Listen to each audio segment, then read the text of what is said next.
"Sir, I'm going to need you to step away from that door. This building's condemned. I'm looking for my parents.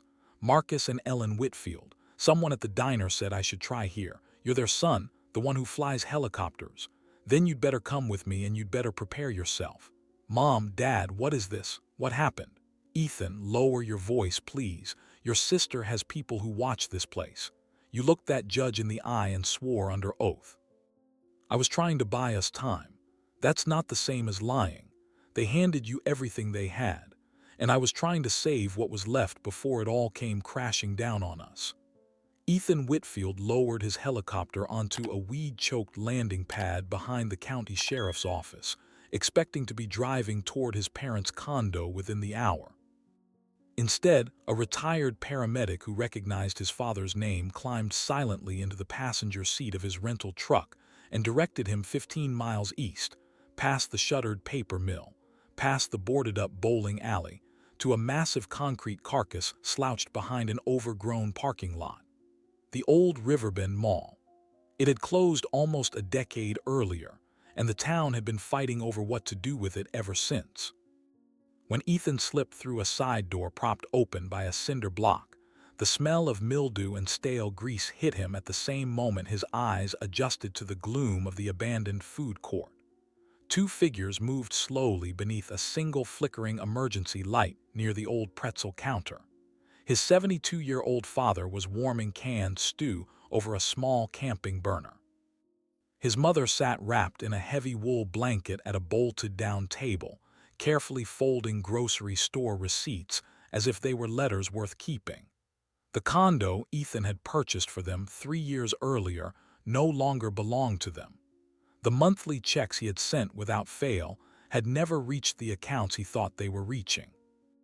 And when he finally managed to ask why on earth they were living inside a dead shopping mall, his mother reached across the sticky table, gripped his wrist with startling strength, and whispered, "Please, please do not let your sister know you found us." The terror in her eyes cut deeper than the sight of the collapsed ceiling tiles above her head. Welcome to today's story. If you enjoy emotional dramas and shocking family twists, don't forget to like this video and subscribe for more unforgettable stories. And before we go any further, let me know in the comments where you're watching from tonight. 7 years earlier, Ethan had left Ohio believing he was building a better life for the people who had raised him. At 39, Ethan Whitfield had become the kind of quiet success story that never made the front page but always made the industry newsletters. He owned a regional aviation company that shuttled executives, medical patients, and rescue crews across 5 states. 3 months earlier, he had closed a merger with a larger aerospace firm that valued his operation at more than he had ever dared imagine as a boy sweeping floors at his father's auto shop. Colleagues congratulated him. Trade magazines requested interviews. His pilots threw him a small celebration in an airport hangar. But strapped into the co-pilot seat of his own helicopter on the way back home, none of that occupied his mind. He was thinking about Marcus and Ellen.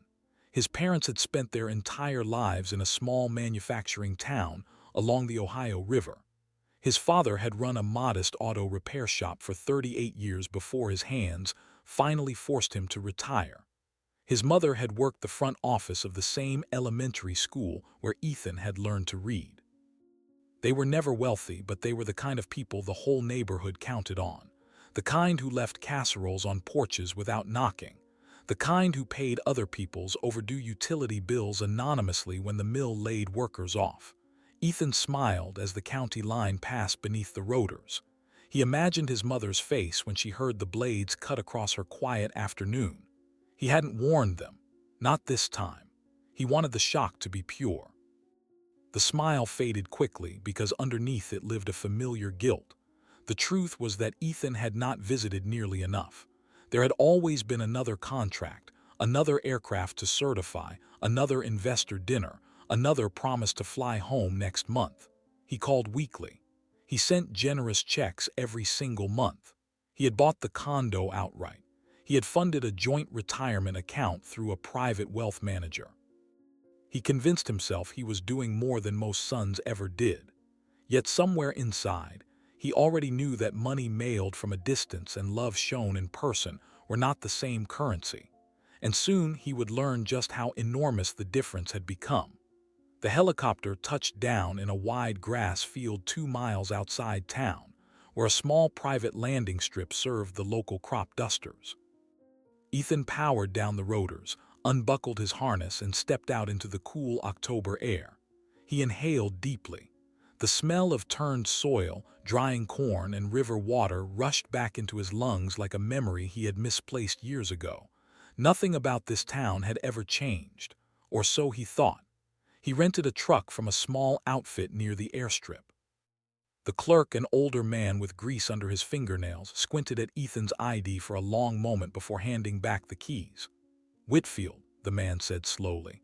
"Any relation to Marcus?" Ethan smiled. "He's my father." The clerk didn't smile back. He simply nodded once, handed him the paperwork, and turned toward the coffee pot without another word. Ethan noticed the strange silence but chose to ignore it. He had a surprise to deliver. He drove through the outskirts of town first. The old feed store was still there. The gas station on Route 12 still had the same faded soda sign in the window. But as he moved closer to the center of town, small differences began to accumulate. A pharmacy, he remembered, was now a payday loan office. A family diner where he used to eat pancakes with his father on Saturday mornings had become a vape shop. The bowling alley where he had celebrated his 16th birthday sat behind a chain-link fence with a foreclosure notice taped to the front door. The town wasn't just quiet, it was hollowed out. He stopped at a florist near the town square and bought a bouquet of yellow roses, his mother's favorite. The florist, a woman around his own age, recognized his last name the moment he handed her his credit card. She started to say something, then stopped herself. She simply wrapped the flowers carefully, glanced up at him with an expression he couldn't quite read, and said, "Give your mother my best. Tell her Sandy from the flower shop said hello." Ethan promised he would, though he had no memory of anyone named Sandy. He drove away with a growing sense that something in this town was watching him. The condo complex sat on the west side of Riverbend, a modest brick building surrounded by trimmed hedges and a small community garden. Ethan had chosen it himself 3 years earlier, working with a real estate agent by phone from his office in Cleveland. He remembered signing the closing documents at a hotel in Columbus. He remembered the day the movers had transferred his parents' belongings from the old house into the new unit. He remembered the photograph his mother had texted him afterward. 2 smiling faces standing in front of a bright new kitchen, with the caption, "We have a home again." But the condo unit he pulled up to now looked nothing like the photograph in his memory. The blinds were drawn.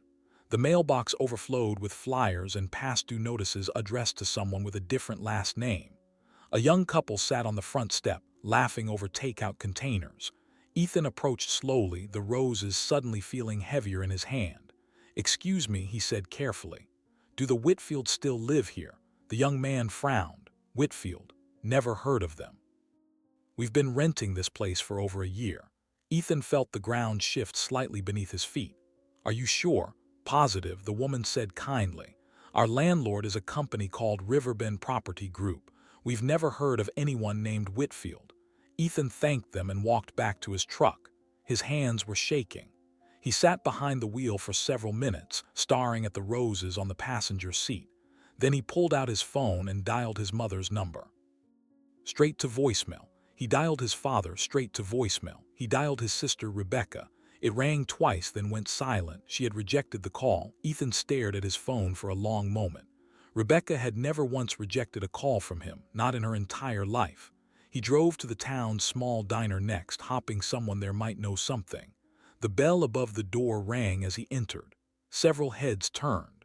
Conversations paused. A waitress in her 50s approached slowly, coffee pot already in hand. She studied his face carefully, then set the pot down without pouring. "Honey," she said quietly, "you'd better sit down. And you'd better tell me who you're looking for. Because if it's who I think it is, you've got some catching up to do." Ethan slid into the booth by the window.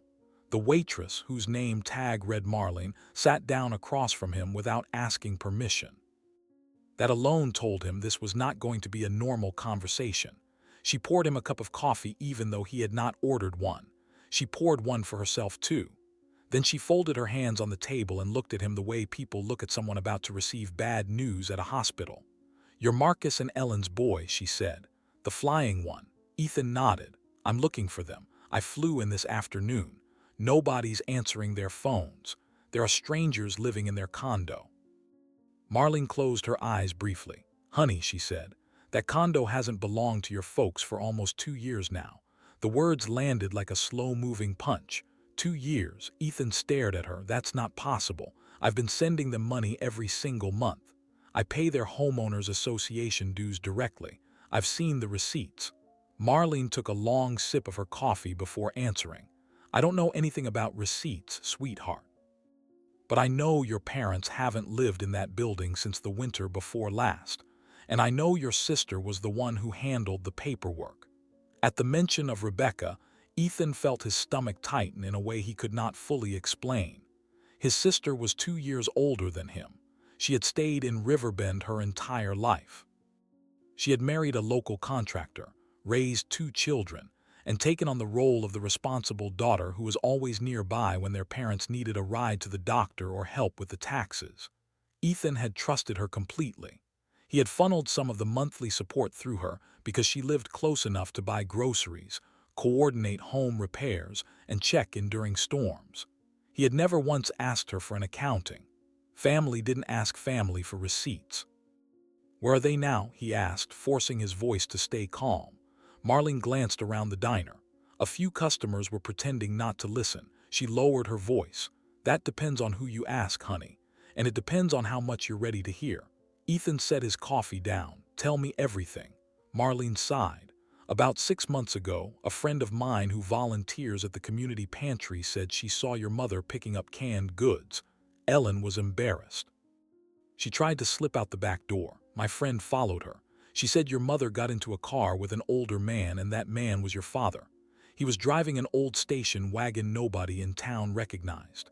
They drove east on Route 12 and she never saw them again." Ethan felt the coffee turn to acid in his stomach. "And nobody said anything. Nobody called me." Marlene's eyes softened, but there was something firm in them too. "Sweetheart, a lot of us tried. Your mother told everyone at church that you were too busy to bother. Your sister told everyone at the school board meetings that you had cut them off. She said you were ashamed of where you came from. She said you flew over this town in your fancy helicopter and never once landed." Ethan's mouth went dry. "That's not true. None of that is true." "I know, honey," Marlene said gently. "I always suspected it wasn't. Because a boy who didn't care about his parents doesn't fly hundreds of miles home with roses in his passenger seat." She reached across the table and patted his hand. Then she looked around the diner one more time before speaking again. "There's a man you need to talk to. His name is Deputy Ray Coleman. He was one of your father's oldest friends. Fixed cars alongside him for 20 years before he joined the sheriff's department. Ray knows things the rest of us only guess at. You'll find him at the substation on 5th Street. Tell him Marlene sent you." Ethan reached for his wallet. Marlene waved him off. "Your money's no good in here today, honey. Just find them. And when you do, you tell your mama that Marlene from the diner has been praying for her every single night." Ethan nodded, unable to trust his voice. He gathered his keys and walked out into the afternoon light.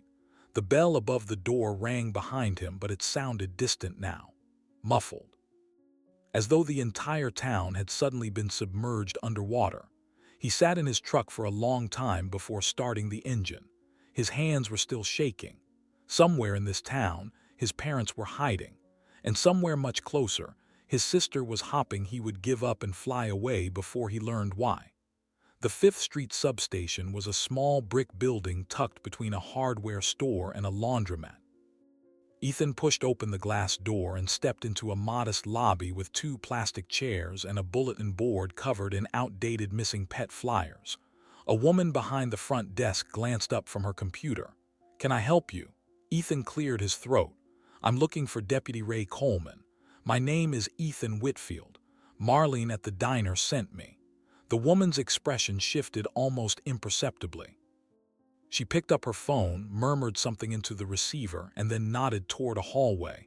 "3rd door on the left, honey. He's expecting you." expecting him.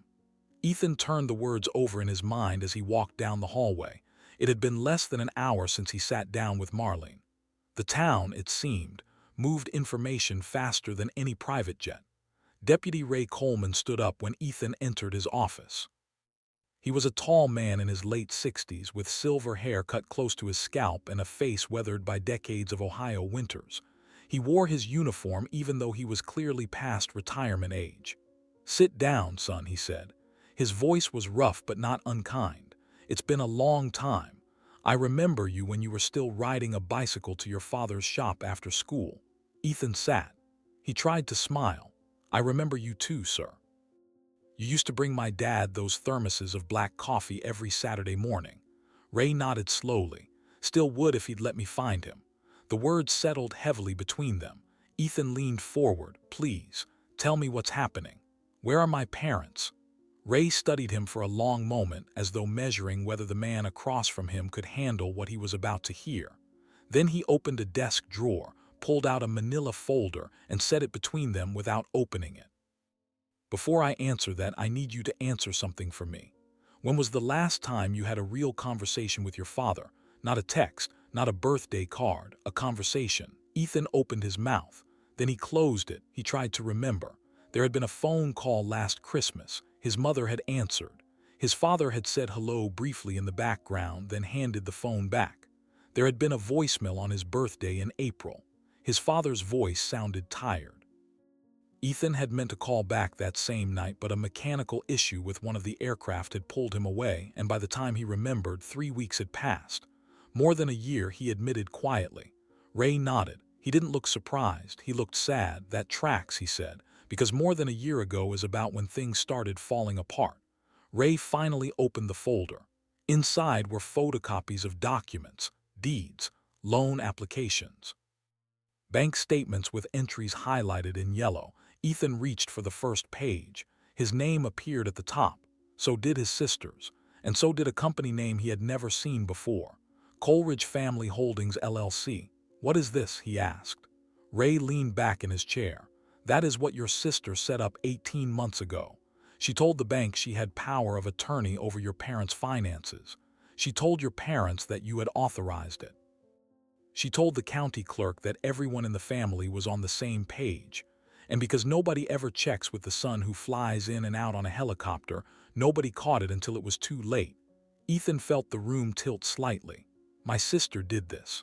Ray's expression softened. "Son, I have known Rebecca since she was in pigtails. I coached her softball team. I have loved that girl like my own daughter, but love doesn't make me blind. What she did to your folks over the last 2 years I would not wish on any family. And I have been sitting on this folder for months, waiting for someone in your family to ask the right questions." Ethan slowly turned another page, a quitclaim deed. His parents' signatures at the bottom. The signatures looked shaky, almost unrecognizable. "My mother's handwriting is beautiful," he said quietly. "This isn't her hand." Ray nodded. "Or it is her hand on a day when she didn't fully understand what she was signing. Or it is her hand on a day when someone she trusted told her it was just a simple form." Ethan closed the folder. His voice came out barely above a whisper. "Where are they, Ray? I need to see them right now." Ray looked at him for a long moment. Then he reached for his keys. Ray drove his own personal truck, an old blue Ford that smelled faintly of pipe tobacco and motor oil. Ethan followed in the rental. They headed east on Route 12, past the shuttered paper mill, past the boarded-up bowling alley, past the fields where Ethan had once shot cans off fence posts with his father on cool autumn afternoons. The 2-lane road curved gently through farmland, then narrowed as it approached the outskirts of the neighboring county. 15 miles outside Riverbend, Ray's turn signal blinked. He pulled into a cracked parking lot the size of 2 football fields. The old Riverbend Mall. Ethan had not thought about this building in 15 years. When he was a teenager, this had been the beating heart of the county. His mother had bought his first suit here at a men's store that no longer existed. His father had brought him for orange sodas at the food court after Little League games. It had died slowly over the course of a decade, first losing its anchor stores, then its smaller shops, and finally its foot traffic. It had officially closed 9 years ago. Ethan remembered reading about it in an industry newsletter during a layover in Denver. Now, in the fading afternoon light, the building looked like a beached whale slowly returning to the earth. The main entrance had been chained shut. Weeds pushed up through the cracks in the parking lot. A rusted shopping cart sat abandoned near the loading dock. Ray parked near a side entrance where a fire door had been propped open with a cinder block. Ethan stepped out of his truck slowly. His legs felt unsteady. "They live in here," he said, not a question, a confirmation of something he already knew but did not want to accept. Ray nodded gravely. "Been here about 4 months as best I can tell. Before this it was a storage unit outside Millersburg. Before that a motel room your mother paid for by cleaning the other rooms." Ethan's throat tightened. "Why didn't you stop this?" Ray met his eyes without flinching. "Because your parents asked me not to.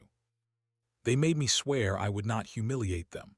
And they made me swear I would not tell you unless you came home on your own." He paused. "That was the hardest promise I have ever kept, son. But I kept it. And now here you are." Ethan pushed through the fire door. The smell hit him first. Mildew and dust and the faint sourness of a building that had been dying slowly for nearly a decade. Emergency lights blinked weakly overhead, powered by whatever half-alive electrical system still ran through the walls. Water damage stained the ceiling tiles. A pigeon flapped somewhere in the darkness above. They walked down a wide corridor lined with empty storefronts. Faded signs still hung above some of them. A jewelry store, a shoe outlet, a card shop, each one a small tomb of a former life. Ethan felt tears burning at the edges of his eyes, though he could not have said exactly what he was crying for. The town, his parents, himself, all of it. The food court sat at the far end of the corridor, an open plaza with a broken skylight and a defunct fountain filled with stagnant rainwater. And there, beneath a single flickering emergency light near what had once been a pretzel counter, Ethan saw them. His father, thinner than he remembered, stirred a small pot of stew on a camping burner. His mother, wrapped in a heavy wool blanket, sat at a plastic table folding receipts into a small tin box. They had built themselves a strange little home in the ruins. A folded cot in the corner, a battery-powered lantern, a row of canned goods lined up like books on a shelf, a framed photograph of Ethan on his high school graduation day, propped carefully against a stack of paperback novels. Ellen looked up first.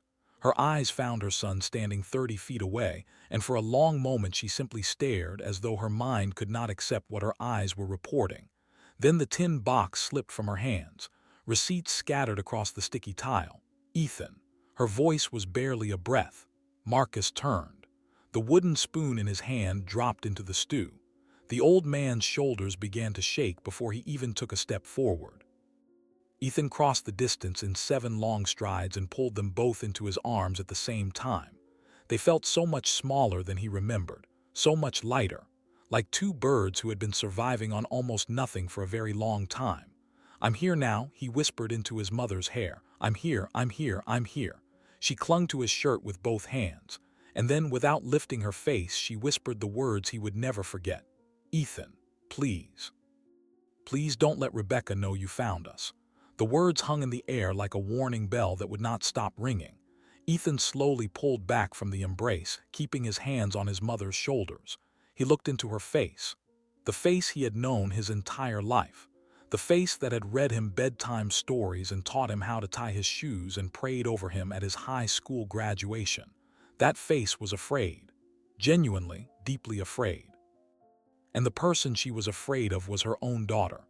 "Mom," he said gently. Why would you say that?" Ellen shook her head. Her lower lip trembled. She looked at Marcus. Marcus looked at the floor. Ray stood a respectful distance away near the entrance to the food court, giving the family privacy but staying close enough to intervene if needed. Ethan glanced at his father. "Dad, please, talk to me." Marcus finally lifted his eyes. In the dim emergency light, they looked cloudier than Ethan remembered. Not from tears, from time, from something else too, something medical perhaps, something Ethan had never been told about. "Son," Marcus said slowly, his voice thick and quiet, "there are things you don't know, things we didn't want you to know, things we thought we could handle ourselves." Ethan sat down at the plastic table across from his mother. He took her hands in his. They were freezing. He rubbed them gently between his palms the way she used to rub his when he came in from playing in the snow as a boy. "Tell me," he said, "whatever it is. Tell me, I'm not leaving, I'm not flying away. I'm not going anywhere until I understand." Ellen looked at Marcus. Marcus nodded once. She took a shaky breath. "It started with the taxes," she began. Her voice was thin but steady. "About 3 years ago, we got a letter from the county saying we owed back property taxes on the old house. Even though we had sold that house when we moved into the condo, the paperwork had not been filed correctly. There was a lien. It was a mistake, but it was going to cost several $1,000s to fix, and your father had just had that first heart episode. Do you remember?" Ethan felt his stomach drop. "What heart episode?" Ellen looked surprised, then confused, then something close to sad. "We told Rebecca to tell you, sweetheart." She said she did. "She said you asked her to handle it because you were in the middle of the merger. She said you sent flowers to the hospital. There were no flowers." Ethan had never known his father was in the hospital. He closed his eyes for a long moment. "Mom, I never got that message. I would have flown home that same night. I would have canceled every meeting. There was never a merger big enough to keep me away from Dad in a hospital bed. You have to know that." Ellen's eyes filled with tears. Her hand rose slowly to her mouth. "Oh," she whispered. "Oh, Ethan." Marcus cleared his throat. His voice was rough.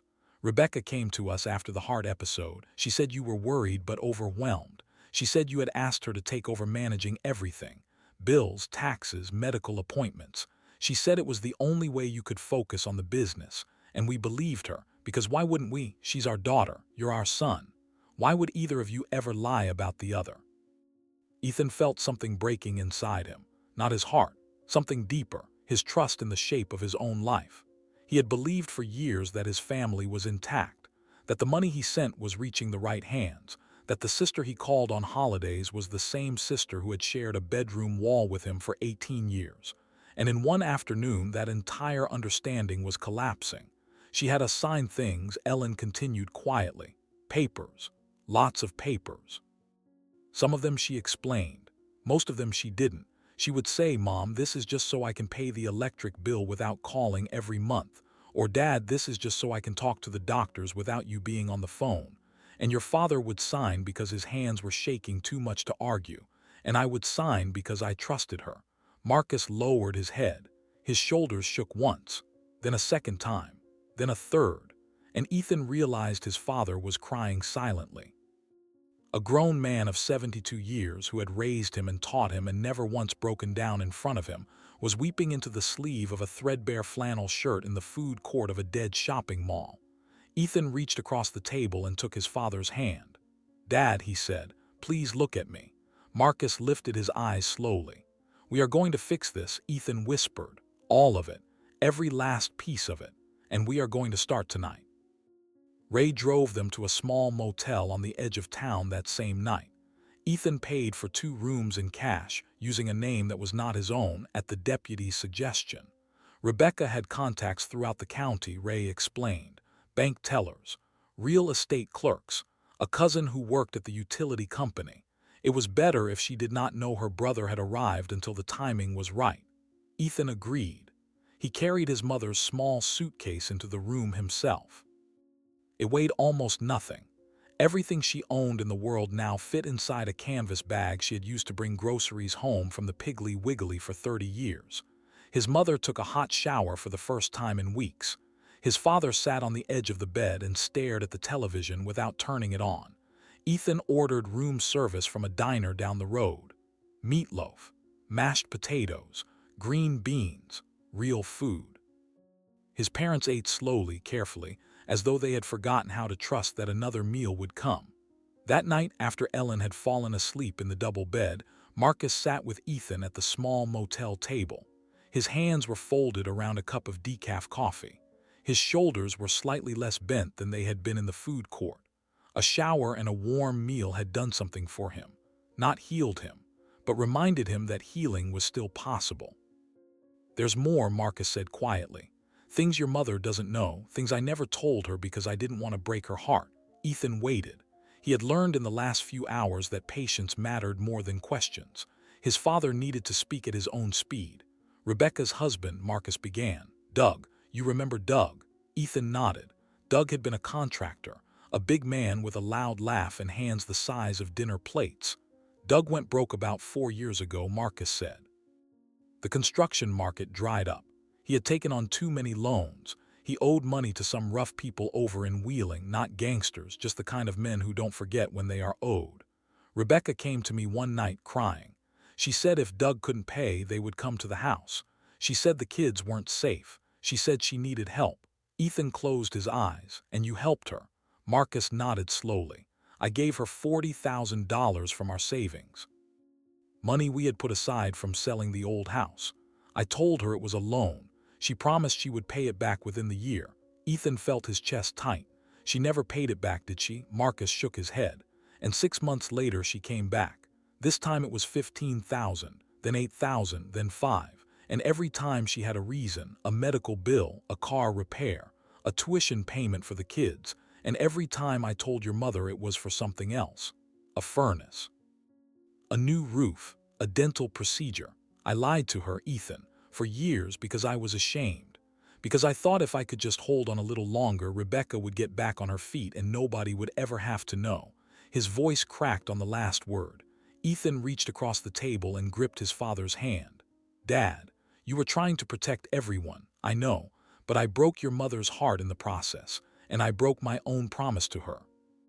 When we got married, I told her I would never keep a secret from her that mattered, and I have been keeping this one for 4 years. Ethan sat with that for a long moment. The motel heater rattled softly in the corner. The television screen reflected the two of them in dim gray. He thought about how many times he had called his father over those 4 years and asked if everything was okay. He thought about how many times Marcus had said yes. He thought about how the word yes could mean so many different things when a man was trying to hold his family together with his bare hands. The checks I sent every month, Ethan said carefully. Where did they go? Marcus took a slow breath. Some went to us, enough to make it look real. The rest went to Rebecca. She said she was investing it for us. She said she was building a nest egg so we could travel someday. She showed us statements. They looked real. I don't know if they were. Ethan felt his jaw tight.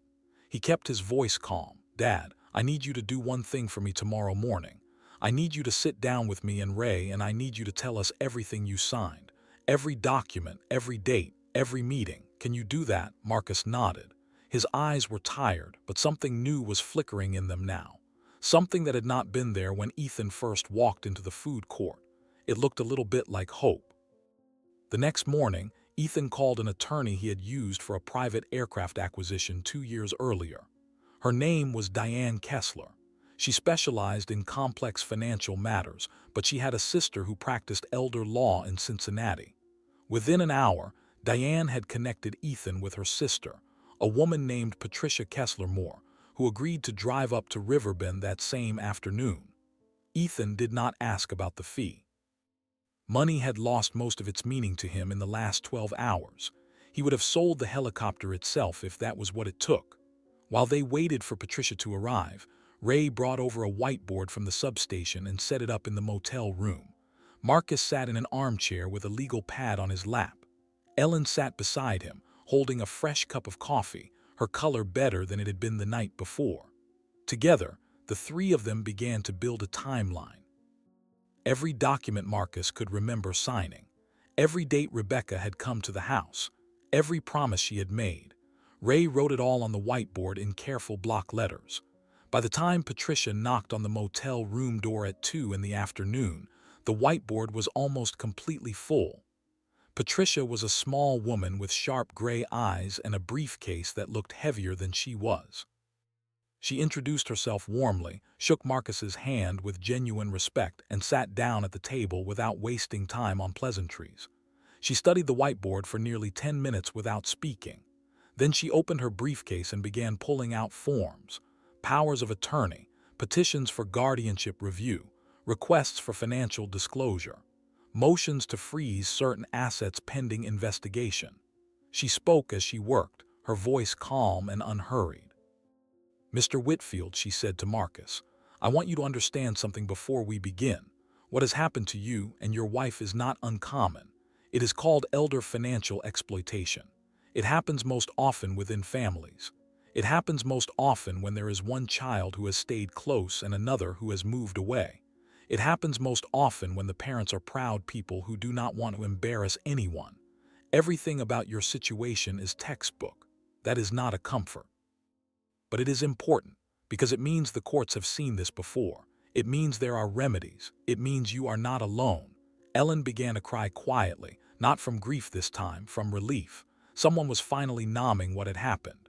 Someone was finally telling her that the strange shame she had been carrying for 2 years was not hers alone to carry. Patricia turned to Ethan. Your role in this is critical, but it is also delicate. You are going to want to confront your sister. You are going to want to shout at her. You are going to want to demand answers. I am asking you not to do any of that, not yet, because the moment she knows you are here and you know the truth, she will begin destroying evidence. She will empty accounts. She will burn paperwork. She will call in favors from every friend she has ever done a favor for. We have exactly one chance to do this correctly, and that chance depends on her not knowing until we are ready. Ethan nodded slowly. What do you need from me? Access to your financial records, Patricia said. Every check you sent, every wire transfer, every deposit, everything. And I need it by tomorrow morning. Ethan pulled out his phone and began making calls. His personal banker, his accountant, his business office in Cleveland. Within 2 hours, encrypted files were arriving in Patricia's inbox from 3 different institutions. Meanwhile, Ray drove out to the courthouse and quietly pulled every public record he could find on Coleridge Family Holdings LLC. What he came back with was worse than Ethan had feared. The company owned 3 properties: his parents' old condo, a rental duplex on the north side of town, and a small vacation cabin near a lake 2 hours south. All 3 properties had been purchased using funds that could be traced, at least in part, back to the monthly checks Ethan had been sending for years. Rebecca and Doug had not just been surviving on the money. They had been quietly building a small real estate portfolio with it. Ethan stared at the documents for a long time. He did not speak. He did not move. When he finally looked up, his face was calm in a way that unsettled even Ray. Not calm in the way of peace. Calm in the way of a man who had made a decision he would not be talked out of. Patricia recognized the look. She had seen it before in other clients. Mr. Whitfield, she said carefully, I need you to promise me you will let the law handle this. Ethan met her eyes. I promise, he said, but I also need to see her face. Just once, before all of this begins. I need to look my sister in the eye and give her one chance to tell me the truth. And if you tell me that will destroy our case, I will listen. Patricia studied him for a long moment. Then slowly she nodded. One conversation, she said, recorded, with me present, on my terms. Ethan agreed. And by sunset the meeting was set. The meeting took place the following afternoon in a small conference room at Patricia's temporary office, which she had rented on a weekly basis from a real estate agency near the courthouse. Rebecca had been told only that a family attorney needed to discuss some paperwork related to their parents' estate planning. She had agreed to come alone. Doug was working a job site in Zanesville and would not be back until evening. It was, Patricia had said, the best window they were going to get. Ethan sat at one end of the conference table. Patricia sat to his right, a small recording device visible on the polished wood between them. Ray waited in an adjoining room, out of sight but within earshot. Marcus and Ellen were back at the motel, in the care of a social worker Patricia had brought in from Cincinnati. Ethan had insisted on that. He did not want his parents anywhere near this room when it happened. Rebecca arrived 7 minutes late. She pushed through the door in a hurry, purse over one shoulder, hair pulled back in a hasty ponytail, apologies already tumbling out of her mouth. Sorry, the babysitter was late and traffic on Main was terrible, and she stopped mid-sentence. Her eyes had found Ethan. For a long moment she did not move.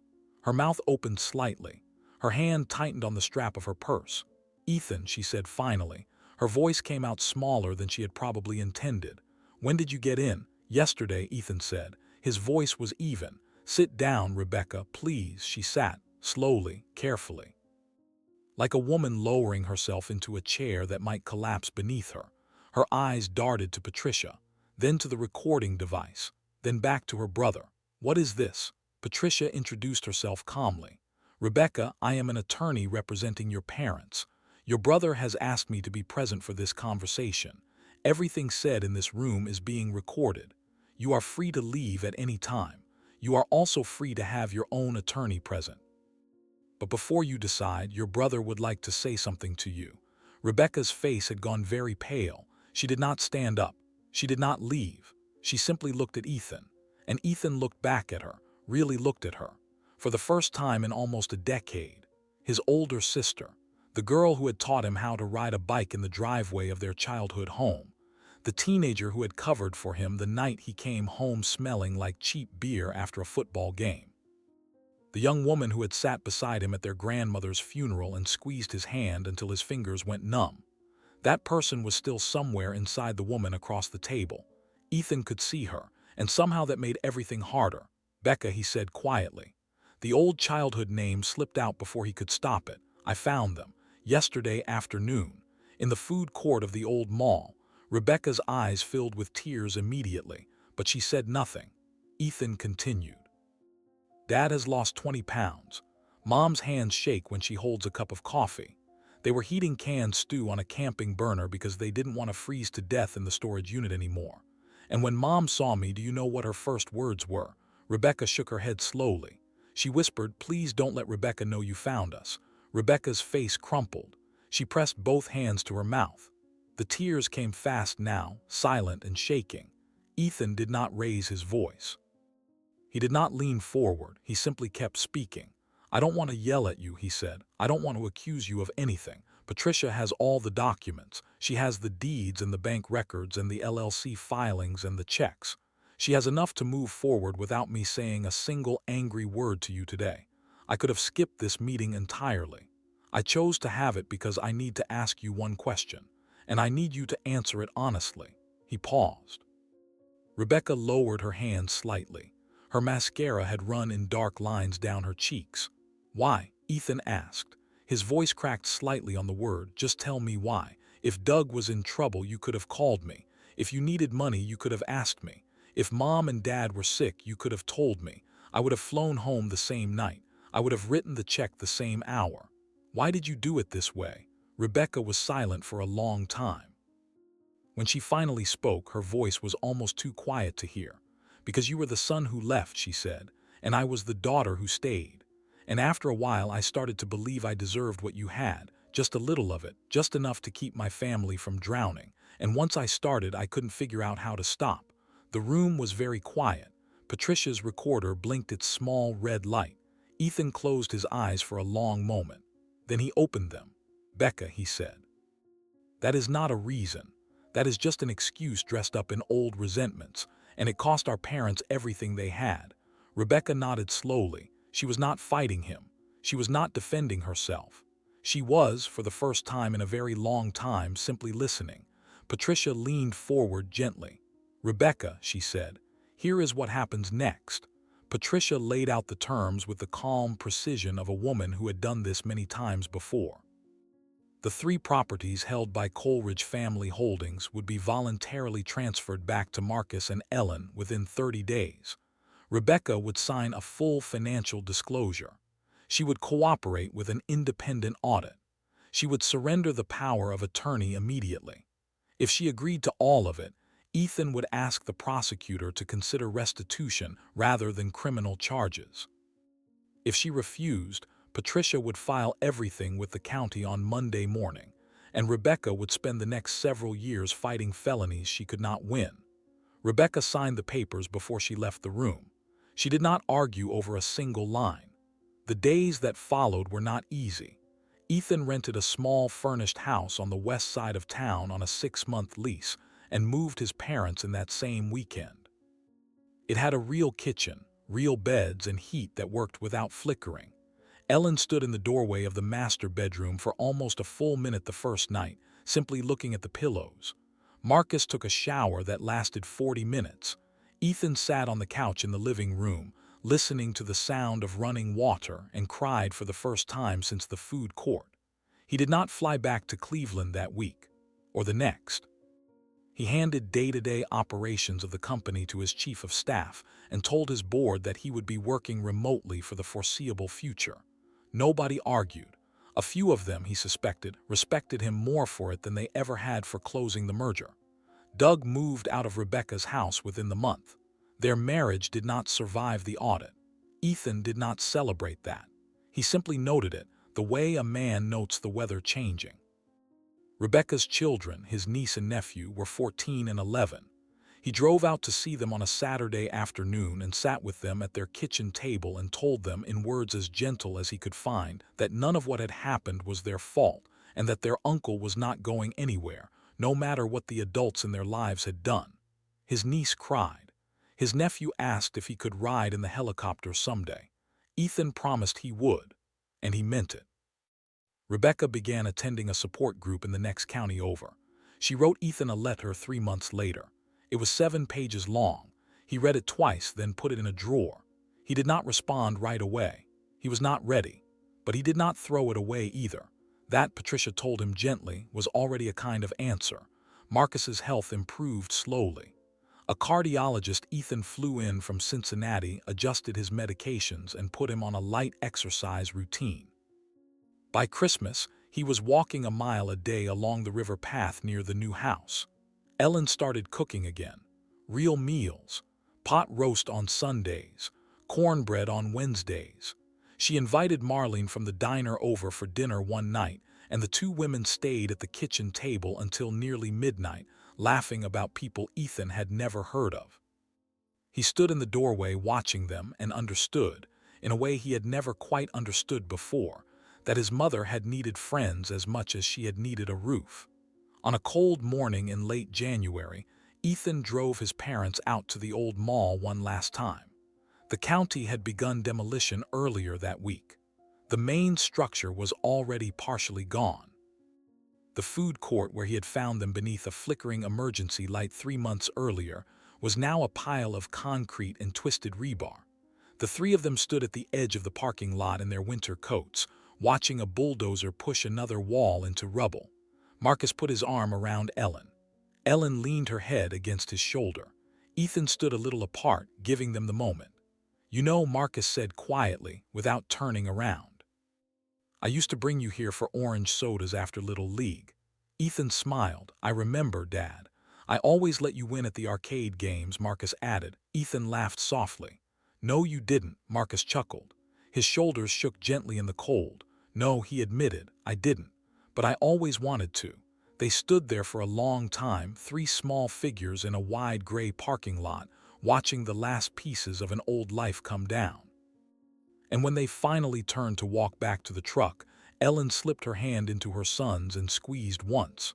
Not hard, just enough.